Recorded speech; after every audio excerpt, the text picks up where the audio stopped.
wonko wonnoɗo ene wonta ko Tinndol Hakkunde Powal e Bojel. mi yizi Pulaagu mi yiji fulfulde Jibi e Aissata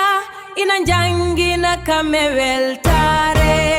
min Bojel redamdu hande mus he bodum do jodi lesleki bon heedi non balle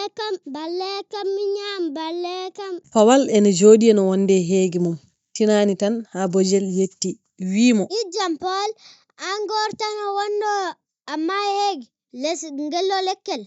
baranda wuro fulbe nendo ene wiye tawen batti haben jogi nayi haben jogi kosam haben jogi kodde e tew arnalein ton gottoyden ɗon tan Powal welti woni e mosde fawtani hen hay kongol hoccu sawduma e sawruma ngara jehen jehen jon ɗon tan ɓe bakki cawli mabɓe teppe ding ha tagan Paul ayi wurungo de min palli Bojel ko da woni wurungo hande neddo nyam ha hara de haben jogi beje baali e naykedi e biradam e lacciri ko da woni wurungo malam hande nde ɓe jetti ɓe bismama ɓe jabbama hono hojom ɓe ɓirana ɓirdam ɓe dakkana kodde Powal nyami ha reedu mum heewi kono wonko fiɓe ɓernde mum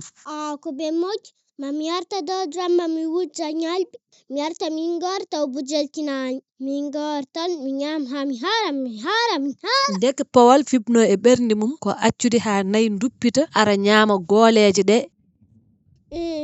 mi wonta wujjude kosam man jafude kam workawe kam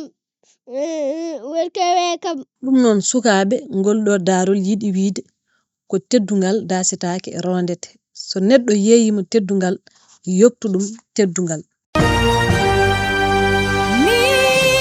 mi yizi Pulaagu mi yiji fulfulde Jibi e Aissata ina jangina kame weltare